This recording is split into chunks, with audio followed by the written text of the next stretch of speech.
Well, hey, Bulldog fans, welcome to Bulldog Breakdown with Coach Rocco. Coach, welcome back.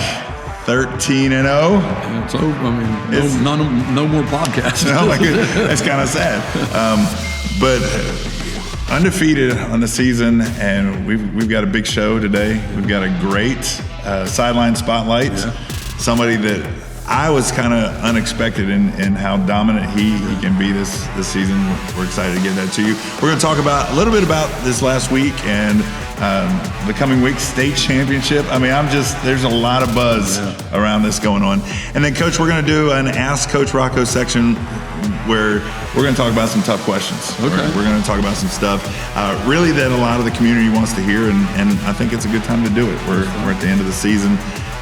And then maybe just a glance forward into what the offseason looks like for you. Does that go? Yeah, absolutely. Thank you for joining us. We'll be back in just a moment. Hey, Bulldog fans, this guy right here should be no stranger to you. Welcome to the Sideline Spotlight. We're doing it a little bit different this week. Coach Rocco has disappeared from us. Yeah, I don't know where he went. He left you all alone. He said, this is number one right here, Jaden Coward. How are you doing, man? I'm doing good. How are you? I'm good. Thanks for joining us on the Bulldog Breakdown with Coach Rocco, even though he's not here. Yeah, he's somewhere. So I want to talk to you today a little bit about your season, but really this is a big week. Yes, sir. Big week for you. What year are you? I'm in 10th grade, so I'll graduate 2026. Wow, class of 2026.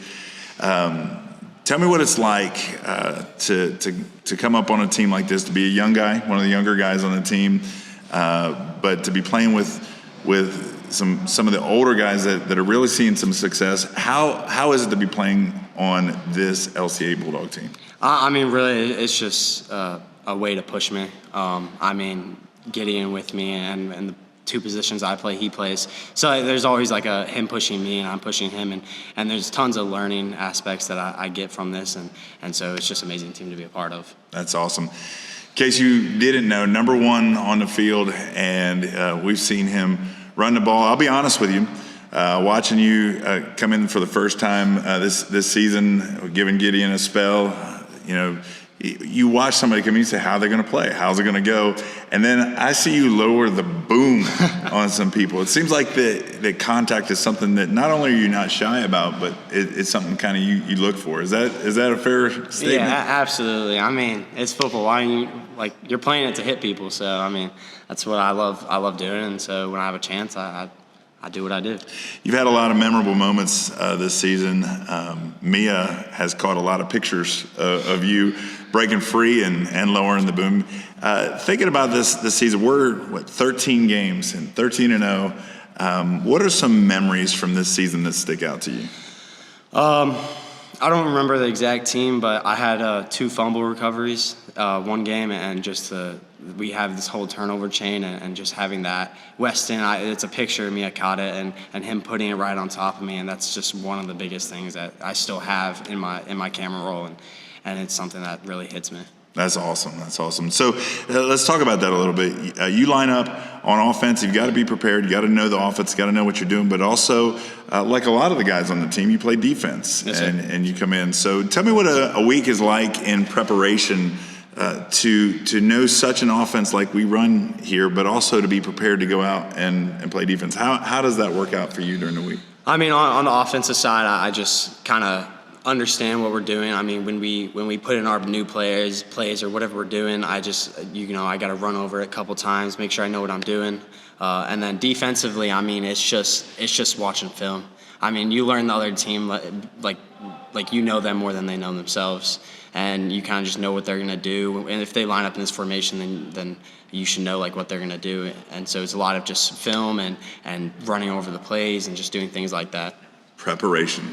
That's what a lot of your teammates have said as well. Absolutely. So let me ask you about, getting ready for a state championship. You're a sophomore. There are some guys that go through their entire football career and never even get to see a championship. There's guys in the NFL that didn't see it in high school, didn't see it in college, and they won't see it. You're a sophomore in high school, and you're getting to play for a ring. What does that mean to you, to be able to play for a championship? I mean, it's something else. Just being able to have the teammates that I do and go into this one of the biggest games of your life, really. And some people don't get the chance to. And I mean, it's really just going at it, and it's something that I've always wanted to do, and here we're at. That's great. Also, 13-0. It's one thing to make the championship, but you haven't even tasted defeat yet.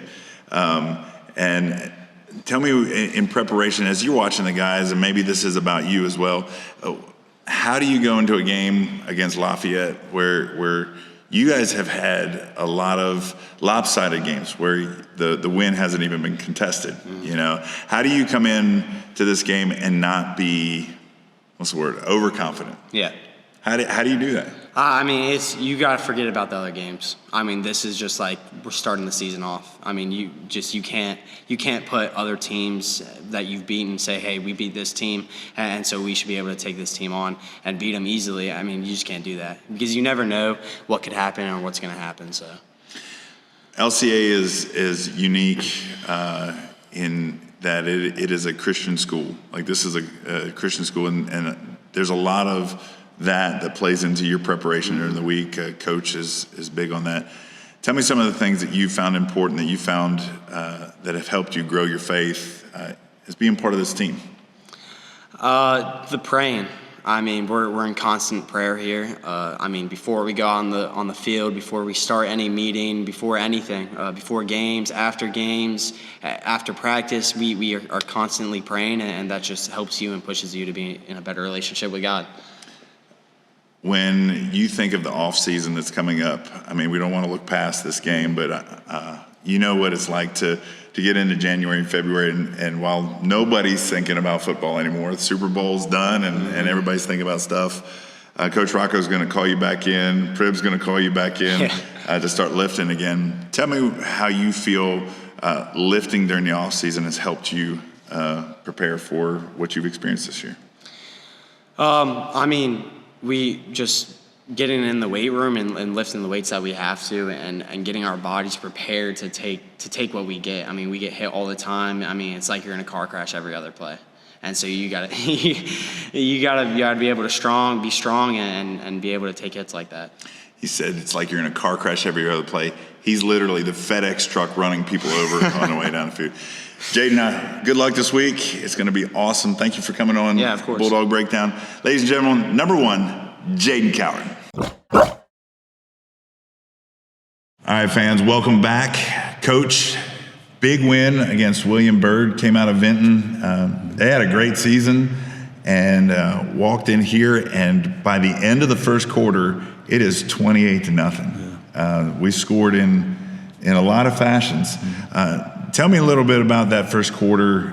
What maybe caught you by surprise, or you just really had that plan to walk away 28-0 already? Yeah, I mean, as I've shared with you in weeks past, we typically will script, our first 10 plays or so, and try to have a little bit of foresight as to what defenses they may run, what hash mark or field position a play may end up on, so you can then set the next play up to be work in concert with where you are on the field. You don't want to run a 3-receiver set into the boundary, if the ball's on a right hash mark. So you got to have some foresight there.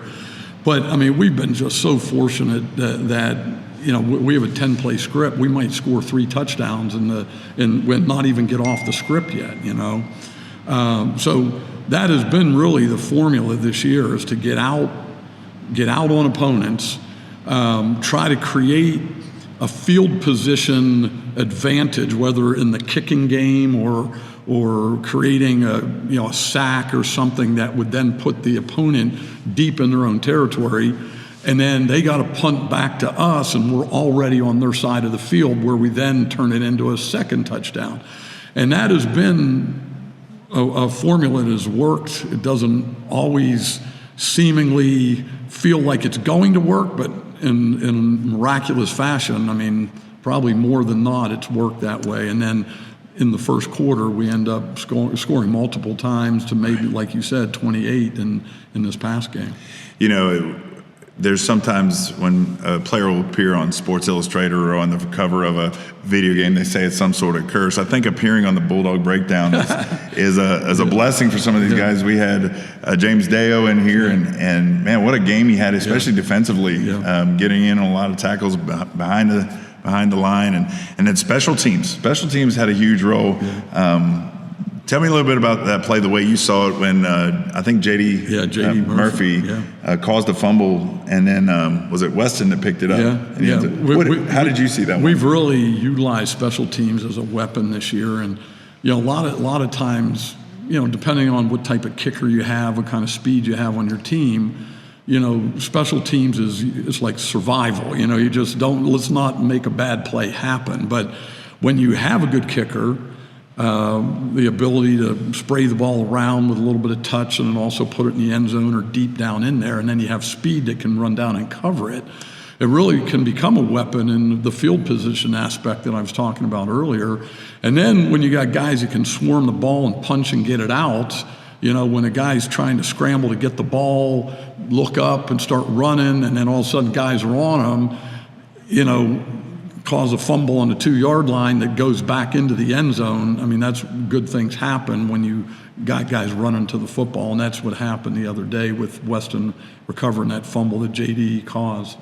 So coming out of this game, where are we as far as the way your players are feeling? I mean, we're going into the 14th game, but that's even deceiving in and of itself, because you had the Appomattox game before it, and then you had the Christiansburg scrimmage before it, and then you had a summer of preparing, and then 7-on-7. These guys have been going for a long time. No doubt. How are the guys feeling after this game and with this week to prepare? Yeah, I mean, that is one of the main reasons, and I think we've talked about this before as well, that, I mean, we don't do a 365 grind your nose into the ground off-season program, because our hope is that we will be able to go deep into the season and trying to keep them as fresh as we can. But then you also have to do what you need to do to stay prepared as well. So I think this year we struck that perfect balance of just doing enough that had us ready, but not enough to wear us out. And the remarkable thing about this season is just, being able to take 30 athletes in a pretty brutal sport of football and get them 15 weeks to the finish line, all healthy. We've got some bumps and bruises for sure, but for the most part, we're healthy, and we're still kicking and fighting.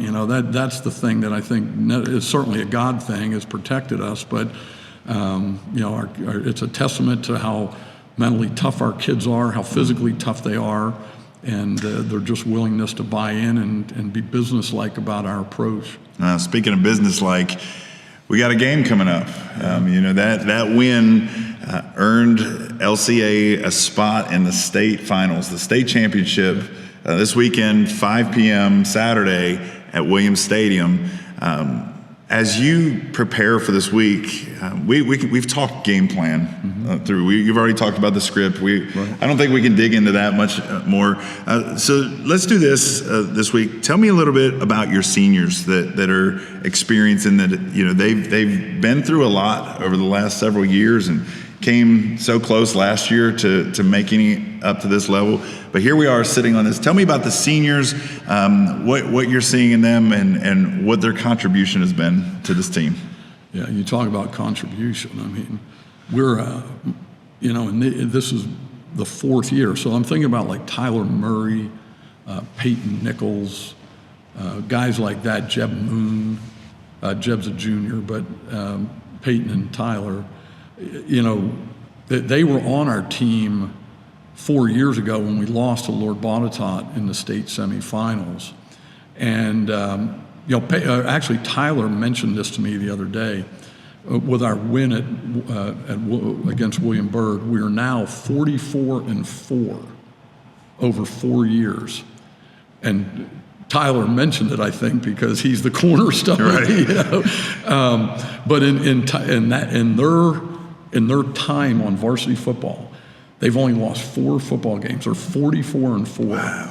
So you talk about, a legacy. You know, those two guys I mentioned, along with the others, maybe other seniors weren't on the varsity as freshmen, like Tyler and Peyton, but they were in the program and they were contributing in different ways.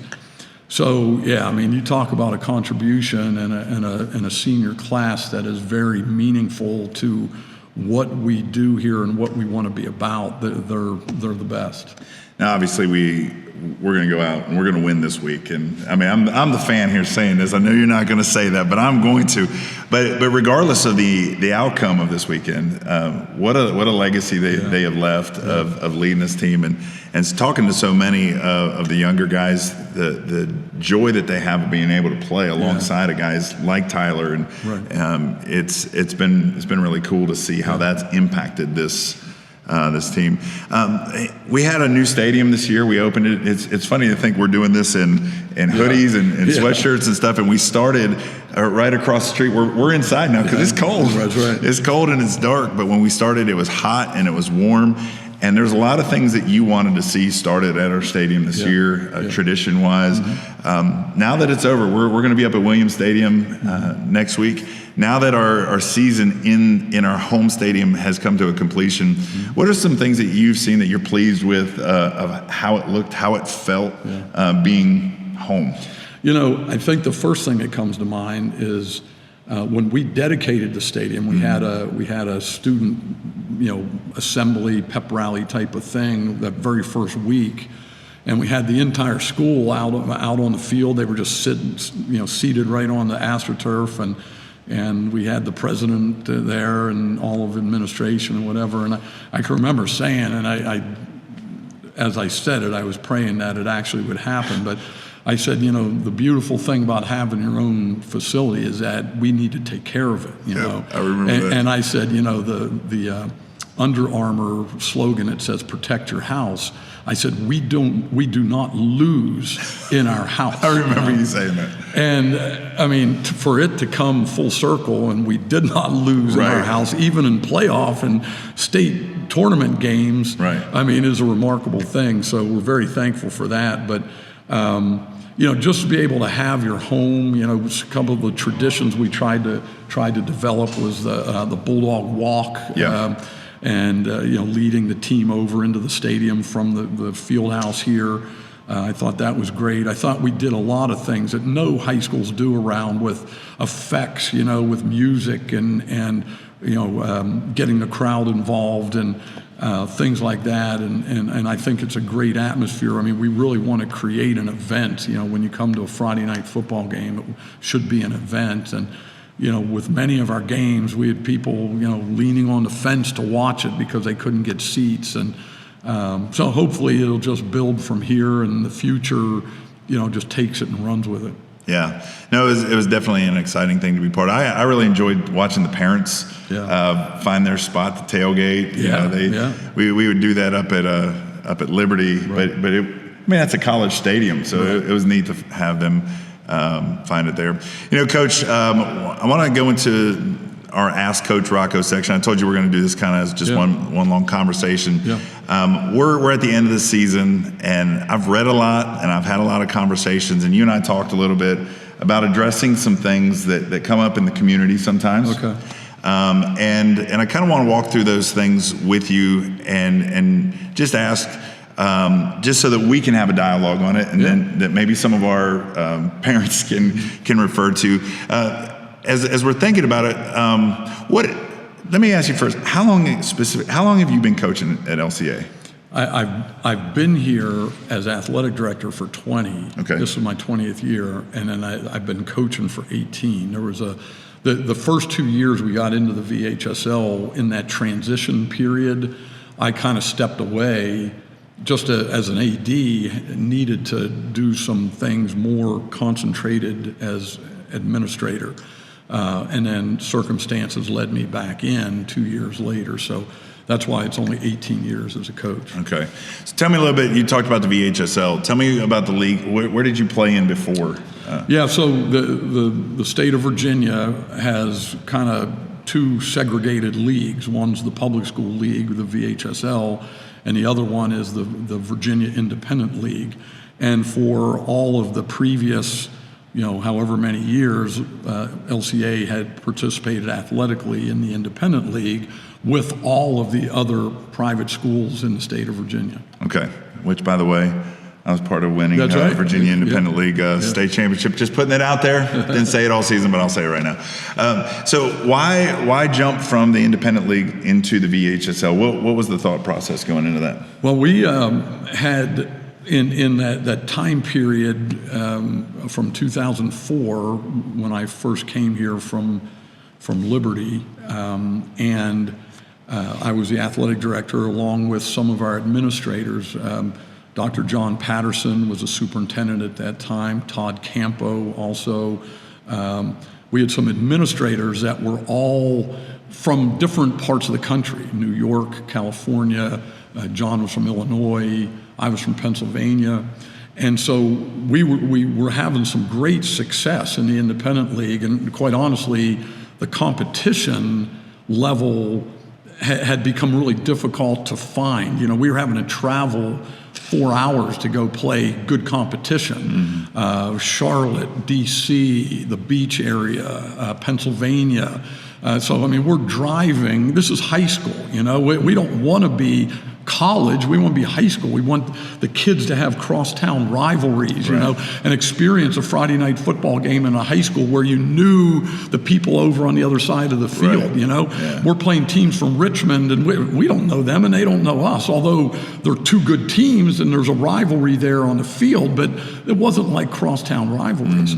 So that was really the impetus of, man, we've got to provide our families better and our student athletes more in the sense of what a local competition is, and that's why we petitioned to get into the VHSL. So now the Bulldogs are part of the Seminole District. Right. What I've seen, one of the best districts. Brutal. It's been fun to watch. But since coming to the VHSL, there's not been a state championship yet. Not in football. Not in football. Yeah, the very first year, actually, we won a track state championship and a baseball state championship in the very first year. Okay. But then have not since. And then in football, we've been in the state finals. This will be the second time. We didn't win it against Phoebus 2 years ago, but another shot this week. So I'm going to ask you some questions that I've been reading. Both in comments and some of the parents have shared to me with some comments that they've read as well. Being that we're a private school, one of the comments that comes out on the regular, it seems, I've only been back here a year and a half, so I haven't seen it as much, but I've heard that there's been comments on that because we're a private school, we're able to recruit students. We're able to recruit players to come. There's two levels of recruiting that I really want to talk about. First level is if a player looks at his friend across town and says, "Hey, you should come play for my school." That happens everywhere. Hey, come play. That's not what I'm talking about. The recruiting that we've been talking about is where are jobs given or scholarships given for students to come from out of state to come and play here, or are we actively pursuing other athletes in the community to come and leave their teams and come be a part of LCA? So the question is, does LCA recruit?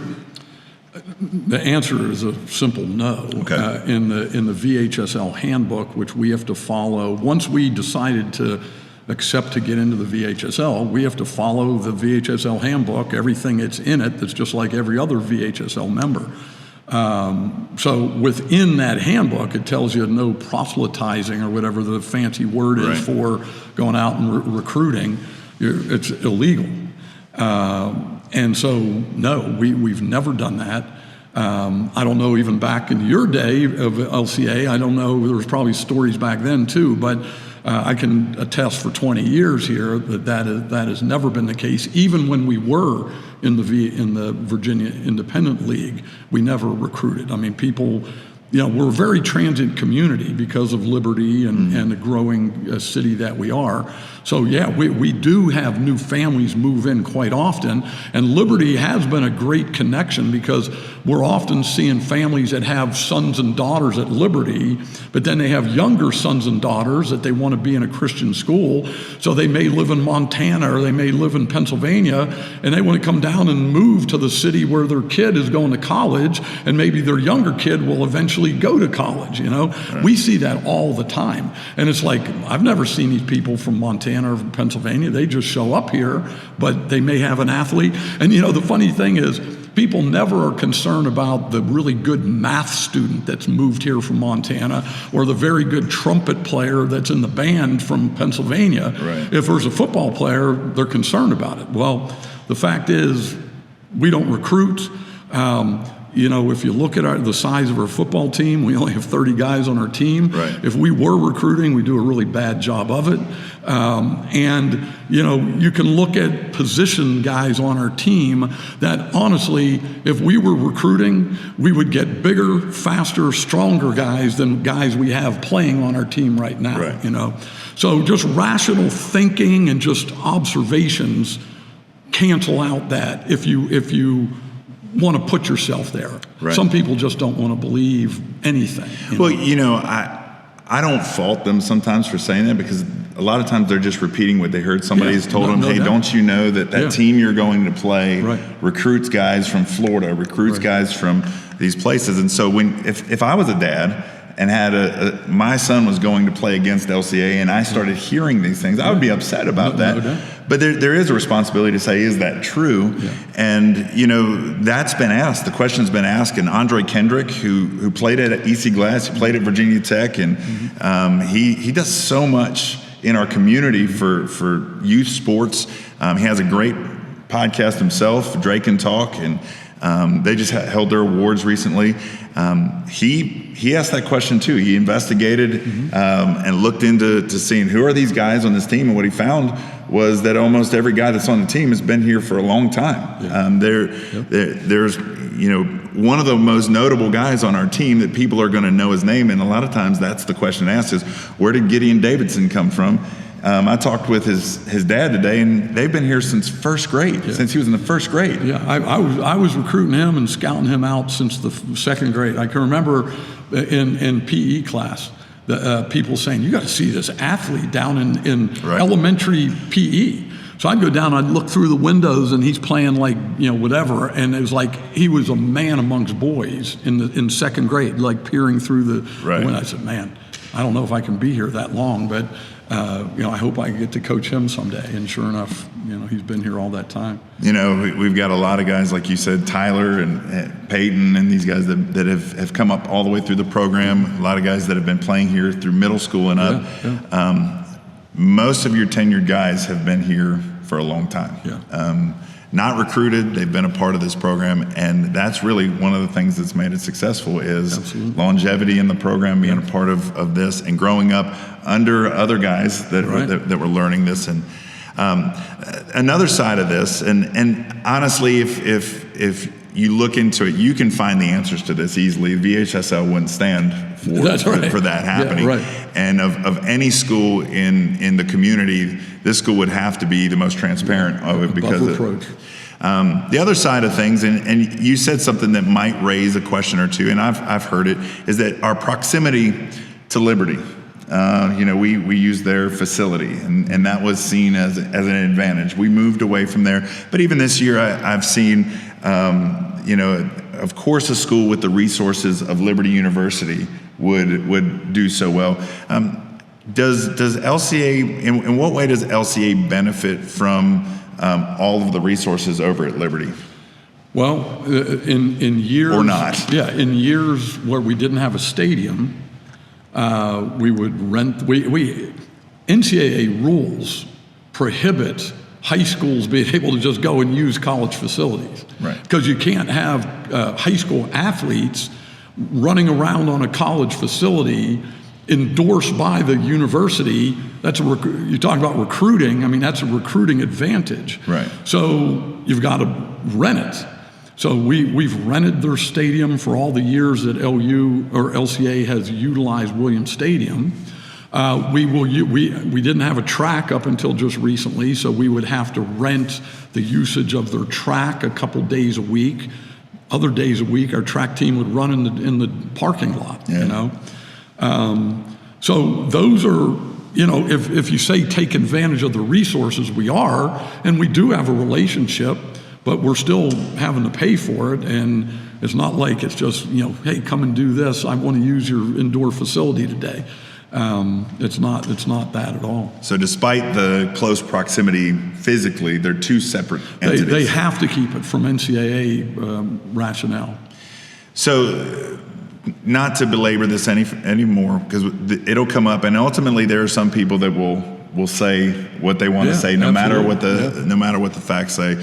So for our listeners, most of our listeners are part of Bulldog Nation. How would you recommend people respond when they see things posted online, at the end of a newspaper article, on Facebook posts where people say unkind things that sometimes in a protective mode, mama bears and papa bears wanting to protect not only their kids, but this incredible program. How would you encourage them to respond, or even maybe not to? Yeah, I mean, I hate to be corny, but I think it goes back to just how Jesus operated in those situations. You know, you say very little. You know, be slow to speak, quick to listen, slow to anger. And, you know, I'm not a social media guy personally. So all this stuff that you're talking about, to me, it's all hearsay. People tell me that that's what's being said. I never even see it.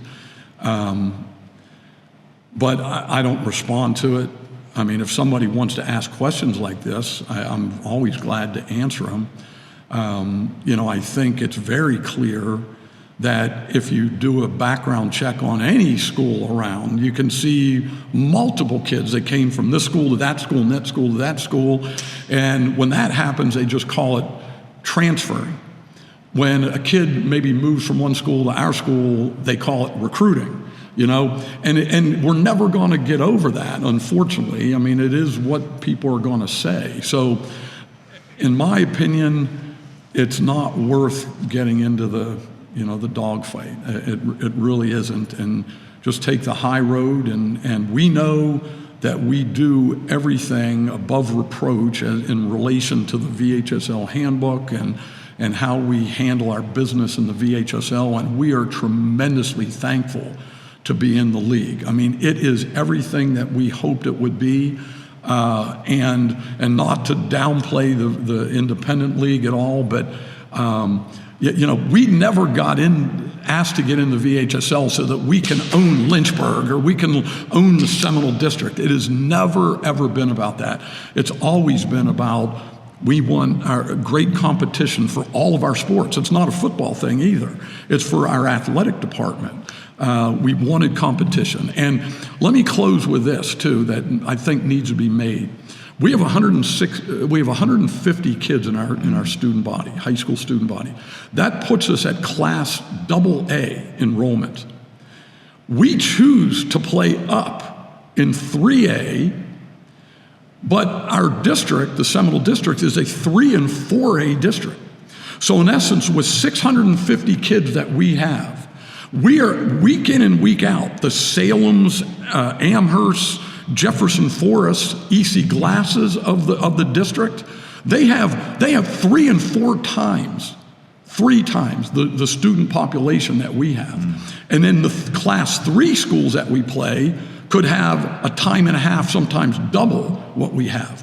So honestly, if we were in it just to win championships and take over the VHSL, you don't think we would choose to stay down in 2A and just run the table in every sport in 2A? So, you know, if people just know the facts, it just proves all the things that are said that are not correct. So my suggestion to everybody is this. The book of Proverbs tells us, in the abundance of words, sin abounds. And I find that no more evident than on social media. And so refrain. We're not going to change people's minds by that. We will change it with kindness, with love, with the way we treat them when they come on our campus. and just with the understanding that everything is done with integrity here, you know, and the faith and trust in that. Focus on the game, focus on the boys, focus on the tailgates, and making Bulldog Nation everything it has been. It's been great. It's been wonderful. This has been an awesome year. How excited are you? We'll finish with this. How excited are you for state championship week? Yeah, I mean, it's tremendous. I mean, and honestly, and I'm not just, again, being corny or whatever, but it's just going back to the kids, you know. It's amazing. Yep. That's awesome. 13 wins. One more to go. Find a way. Find a way. We're going to do it. Yeah. This has been a fun year. I don't know if we're going to get to do one post. I'm open if you are. We'll see about that.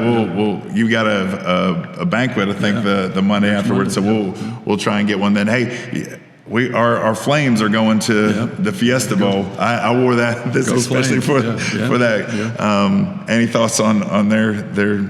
I don't want to say shot. I made it clear that everybody that comes into my circle has to believe they're going to win. Oh, I do. I believe they.